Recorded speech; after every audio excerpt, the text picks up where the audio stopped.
What does it truly mean to shock the world? Is it winning fights when no one believes in you?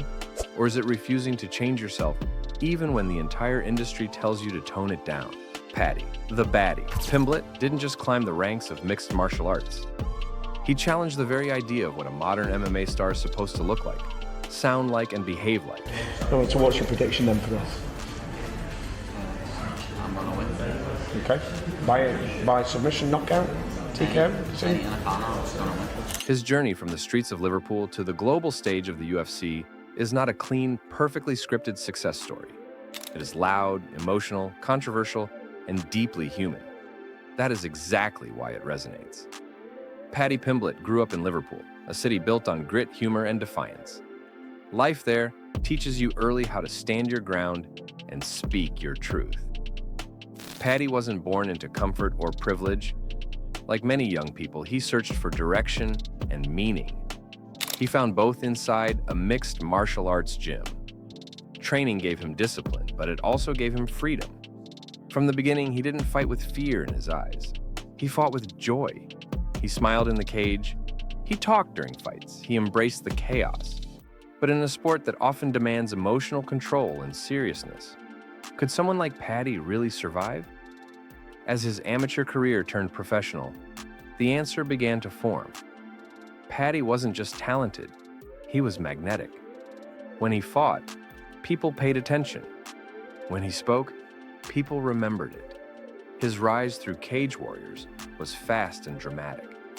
In 2016, at only 21 years old, he won the Cage Warriors featherweight title. It was a moment that announced his arrival as one of Europe's most exciting prospects. Fans celebrated, but skepticism followed closely behind. Critics questioned his defense, his emotions, and his tendency to fight aggressively rather than safely. Some believed his confidence bordered on recklessness. Others felt his personality distracted from technical growth. Still, Paddy refused to change. He believed fearlessness was his edge, not his weakness. Didn't quite have the full extension to drive it, and there's the flying triangle! He's got the angle, he's got the extension! And there's the submission! Paddy the Baddy is back! Unbelievable! While many fighters aimed to fit a professional image, Paddy leaned into who he was. That decision would define his career. When the UFC expressed interest, he made a choice that shocked nearly everyone.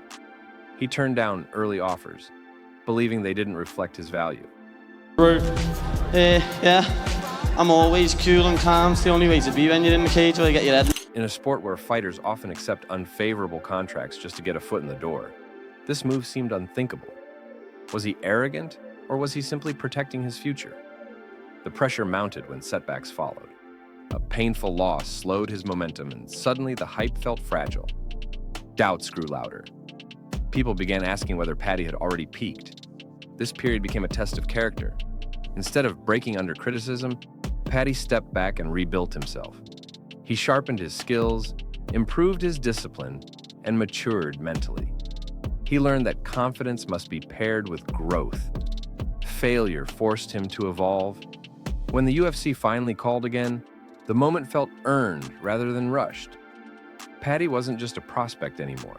He was a fighter shaped by adversity, criticism, and self-reflection. His UFC debut in September 2021 felt like the release of years of built-up tension. From the walkout, the energy was undeniable. Paddy looked comfortable, confident, and completely at home under the bright lights. The fight and social media exploded. Overnight, Paddy The Baddy Pimblett became a global name. Interviews followed. Headlines followed. Fans debated him endlessly. But with fame came a familiar question. Was this substance or spectacle? Instead of calming down, Paddy leaned further into his identity. It is. Oh, the Baddy! Wow! His bowl haircut, thick Liverpool accent, and unfiltered confidence made him impossible to ignore. Fans either loved him or hated him. Some saw him as refreshing and real, a reminder that fighters don't need to be robots. Others saw him as loud, annoying, and disrespectful. Paddy didn't try to win everyone over. He understood something many fighters never grasp. Being liked is optional. Being memorable is essential. Then came a moment that changed everything. After one of his UFC victories, Paddy took the microphone and spoke about men's mental health. He talked about losing a close friend to suicide and addressed men who suffer in silence. I want to dedicate this fight to little baby Lee, little warrior. Like, more of a fighter than any of us will ever be. But also, I woke up on Friday morning at 4 a.m. to a message that one of my friends back home had killed himself. This was 5 hours before me weigh-in. So Ricky, lad, that's for you. But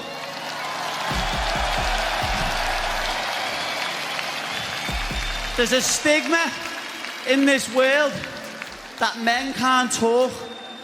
Listen, if you're a man and you've got weight on your shoulders and you think the only way you can solve this by killing yourself, please speak to someone. The jokes disappeared. The swagger faded. His voice carried pain, honesty, and urgency. He urged men to speak up, to seek help, and to choose life. The arena went silent. Millions watching felt the impact. In that moment, Paddy became more than a fighter. He became a voice. How many athletes choose to use their biggest spotlight not to promote themselves, but to try to save lives? That speech reshaped how people viewed him. Critics softened. Fans connected on a deeper level. Paddy proved that strength isn't just physical, it's emotional. It's vulnerability. Controversy, however, never left him. One of the most debated aspects of his career became his extreme weight fluctuations between fights. Photos of him gaining significant weight circulated online, sparking criticism and concern. Analysts questioned his professionalism and long-term sustainability. Could a fighter who treated weight so casually truly compete at the highest level? Paddy didn't hide. He joked about it, owned it, and accepted the criticism. When fight night arrived, he showed up ready. Love him or hate him, he delivered when it mattered. As his UFC career continued, another question began to surface. Could Paddy evolve enough to compete with the very best in the division? He had the star power, the confidence, and the fan base, but the elite level demands constant improvement. Paddy acknowledged this openly. He spoke about learning, growing, and sharpening his game. Unlike the reckless image some painted of him, there was a fighter underneath who understood the stakes. What truly makes Paddy the Baddy stand out is authenticity. In an era of carefully managed images and scripted personalities, Paddy feels real. He speaks how he speaks. He lives how he lives. He fights how he fights. Fans don't just see a fighter, they see a human being who refuses to pretend. Someone who proves you don't need to be perfect to be powerful. So, is Paddy Pimblett already a legend? The real question is how far his story can go before the final chapter is written.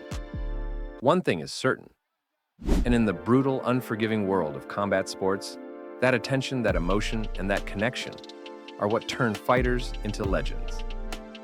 Thanks for watching. Don't forget to like and subscribe to our YouTube channel.